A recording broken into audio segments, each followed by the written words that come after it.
Saudações zoológicas! Eu sou a Amanda. E eu sou o Bruno, e hoje estamos encerrando a nossa série especial de 4 vídeos sobre animais extintos brasileiros. E se caso você ainda não tenha visto os episódios anteriores, a gente vai deixar tudo aqui embaixo linkado para vocês. E hoje nós não vamos falar de dinossauros, mas sim de um outro grupo tão incrível quanto, que são os crocodilomorfos extintos. E nós trouxemos um convidado mega especial para ajudar a gente hoje. Então, por acaso, você já ouviu falar nos notossúquios? E qual tipo de crocodilomorfo será que eles eram? E do que será que eles se alimentavam? Tudo isso e muito mais agora!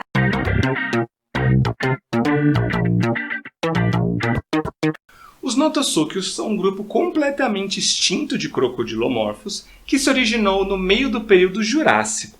E eles foram extintos, pelo menos a maior parte das linhagens, no final do período Cretáceo, naquele mesmo evento do asteroide que acabou com boa parte dos dinossauros. Mas uma linhagem, a dos cepecídeos, sobreviveu a essa grande extinção do Cretáceo Paleógeno e foi se extinguir só mais pra frente durante o período Mioceno, há cerca de 11 milhões de anos atrás. E ao contrário dos crocodilos atuais, que têm seus membros voltados para o lado do corpo e acabam boa parte do tempo se rastejando quando andando em terra firme, os notossúquios eles tinham os membros voltados para baixo do corpo.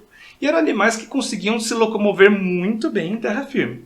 Fósseis de notossúquia são encontrados na América do Sul, na África, na Europa e na Ásia, mas eles eram mais comuns por aqui mesmo. Inclusive, só no Brasil são conhecidas mais de 20 espécies de notossúquia, incluindo uma espécie que é bem conhecida por aqui no interior de São Paulo, que é o Marília sucus. Essa, aliás, é uma espécie muito interessante, pois são conhecidos vários indivíduos, vários exemplares fósseis em diferentes estágios ontogenéticos, que são diferentes estágios de crescimento, como por exemplo filhote, jovem e adulto. E o meu trabalho de mestrado, inclusive, foi estudar essa variação de forma ao longo do desenvolvimento dessa espécie. Outra coisa que chama atenção em Marília sucus são os seus dentes, que são muito diferentes entre si. Ele tinha dentes incisiformes, caniniformes e molariformes em um padrão que a gente chama de heterodontia, que é quando uma espécie possui dentes com formatos e funções diferentes. E para que serviam esses dentes todos estranhos do Marília sucus? Bom, para ele se alimentar de basicamente tudo. Em 2019, eu publiquei um artigo junto com meu orientador, falando sobre esse padrão, descrevendo melhor esse padrão dentário nessa espécie. E lá nós reforçamos a interpretação de que já existia, de que ele era um animal com uma alimentação generalista. Ou seja, comia de tudo, comia plantas, comia pequenos animais e o que mais pudesse aparecer pela frente dele. E eles mastigavam, sim! Algumas análises demonstraram que os Marília sucus, eles eram capazes de mastigar o alimento, assim como os mamíferos fazem. E além disso, os dentes da frente da mandíbula deles eram voltados para frente, lembrando muito os dentes dos porcos, por exemplo. E esse formato provavelmente ajudava o animal a chafurdar no chão em busca de comida. Aliás, o tipo de alimentação desses animais dos notossúquios variava bastante. Nós temos animais com hábitos onívoros, como o próprio Marília sucus, mas também temos animais com hábitos herbívoros, como o Quimera sucus, e também predadores de topo carnívoros, como o Bauro sucus. Para falar sobre o Bauro sucus, nós trouxemos aqui um convidado mega especial, nosso grande amigo e também um dos maiores divulgadores científicos do Brasil, o Pirula. Nós conhecemos o Pirula há muito tempo, inclusive eu já trabalhei com ele no mesmo laboratório durante anos. E para quem não sabe, ele é um especialista em crocodilos fósseis, tendo inclusive descrito uma nova espécie de Bauro sucus. Então, Pirula, conta um pouco mais pra gente sobre o Bauro sucus. Olá, pessoas, né? Este é mais um vídeo meu aqui no canal Zoomundo, né? Talvez o primeiro de muitos, não sei. Não sei se vocês sabem quem eu sou o Pirula, tenho também um canal aqui no YouTube há algum tempo na internet e também sou paleontólogo, trabalhei, fiz meu mestrado e meu doutorado na USP com crocodilos fósseis, né? Focado em crocodilos fósseis. Como possivelmente o Bruno já explicou para vocês, né? O Bruno e a Amanda, a gente tem várias linhagens de crocodilos fósseis e uma das linhagens que é paralela à linhagem que existe hoje, né? É chamada de Notosuchia e a gente tem muitas variedades ali. O ancestral de Notosuke provavelmente era um bicho meio bizarro, mas é interessante porque, um bicho talvez até um pouco generalista, mas é interessante porque uma das linhagens dos Notosuke desenvolveu um tamanho gigantesco até vai para um carnívoro de razoável porte, né, se você for levar em conta os maiores já encontrados, e que assumiu um posto de hipercarnivoria mesmo, com dentes em forma de faca, dentes hifodontes, que a gente chama de dentes hifodonte, né, que é aquele dente achatado lateralmente, com uma serrilha na frente e atrás. Você tem até uma modificação no tipo de esmalte do dente. E até que no começo chegou-se a categorizar alguns desses dentes, quando ninguém sabia da existência direito desses bichos, colocaram esses dentes, né, alguns cientistas chegaram a classificar como terópodes, né, dinossauros carnívoros mesmo, de tão parecido que eles são. E alguns desses bichos, né, têm dentes realmente grandes, você consegue encontrar uns dentes desse tamanho. O primeiro que foi encontrado numa cidade ali na divisa de São Paulo com Minas Gerais, para o norte de Ribeirão Preto. E como ali é parte da bacia Bauru, né, que é a bacia geológica, ele foi chamado de Bauru sucus, né? Sucus, no caso, quer dizer crocodilo, na corruptela do egípcio para o grego, né? E Bauru pelo nome da formação, ainda que em português isso fique bastante estranho, né? Parece que você está no bar pedindo um Bauru e um suco. Mas tudo bem, no fim das contas também é mais difícil esquecer o nome dos bichos. E quando você vai ver essa primeira espécie que foi descrita, foi na década de 40 mais ou menos, você teve um intervalo de tempo muito grande em que ninguém tinha a menor ideia de como era direito esse grupo, até que a partir dos anos 2000 começou a haver uma chuva de descobertas e de novas escavações e de novos achados, a ponto da gente ter aí uma diversidade grande desses bichos, todos no Brasil, praticamente, né? Eu vou falar das exceções já, e talvez naquele momento do Cretáceo, que é do Cretáceo superior, né, até entre 90 e uns 80 milhões de anos atrás, substituindo mesmo a fauna de dinossauros carnívoros, né? No caso, não é substituindo, né? Ocupando o nicho ecológico dessa fauna, né? Então, eram predadores de grande porte. Esses bichos eles eram totalmente terrestres, né? Como praticamente todos os Notosuke, né? A gente teve um ou outro bicho que voltou para a água, mas quase todos eram terrestres.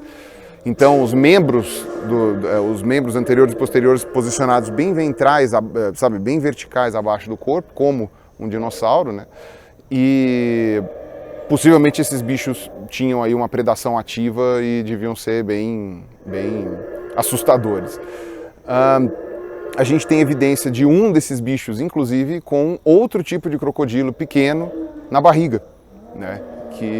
Evidenciando aí que havia pelo menos um tipo de alimentação que esse bicho tinha, né?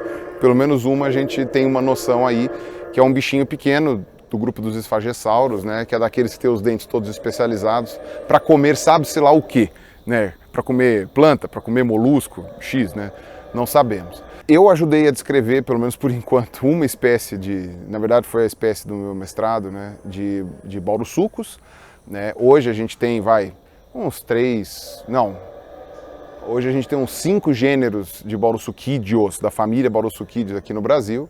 Tem uns 2 gêneros fora, né, na Argentina, ainda que um deles possa não ser válido. Nenhum dos dois pode ser válido como gênero, a gente não sabe, mas como foram encontrados em outro país, numa região muito distante, então costuma ser dado o nome de uma nova espécie quando isso acontece, né, numa formação geológica diferente e tal. Mas no Brasil a gente já tem pelo menos uns 5 gêneros, né? E o gênero Baurossucus tem pelo menos 3 espécies descritas, uma delas foi a que eu descrevi. E o material que eu trabalhei, infelizmente, tem o crânio incompleto, mas ainda assim com características suficientes para colocá-lo como uma espécie diferente. Uma dessas características seria a região aqui inferior abaixo da fenestra mandibular, né? Aquela abertura da mandíbula. Você tem ali uma série de foramens, um atrás do outro aqui, e o formato da mandíbula assim, também é bastante característico, né, dos Baurossucus, com a parte de trás aqui menos torcida para dentro, né? Nos outros baurussucos ela é mais inclinada, no meu bicho, né, no bicho que eu descrevi, ela é um pouco mais reta. Você tem também uma característica aqui na parte de trás do crânio, né, na parte posterior da região ali onde fica o ouvido, que é uma conformação um pouco diferente.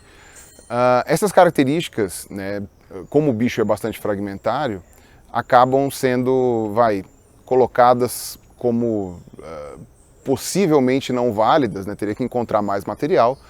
E curiosamente mais material foi encontrado, né? Justamente esse bicho aí com o outro preservado na barriga, ele foi encontrado no mesmo afloramento. Então não é que ele foi encontrado na mesma formação, da mesma idade, na mesma cidade, não. Foi no mesmo afloramento. Morreram os dois juntos, né? E não há porque a gente presumir que fossem espécies diferentes. Esse bicho, no caso, foi descrito lá pela equipe do pessoal de Ribeirão Preto, foi chamado de Aplestossucus, né? E ele basicamente tem, dentre as partes preservadas, as mesmas características do Baurussucus que eu descrevi, que a gente chamou de Baurussucus albertoi.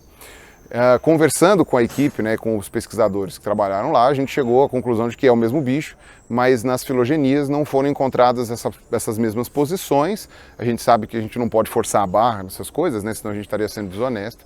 Então, os dois bichos acabaram caindo separados, por isso eles têm os nomes separados. Mas são essencialmente o mesmo bicho, né? Então aí o legal é que o Aplestossucus tem um crânio completo, ainda que ele esteja amassado.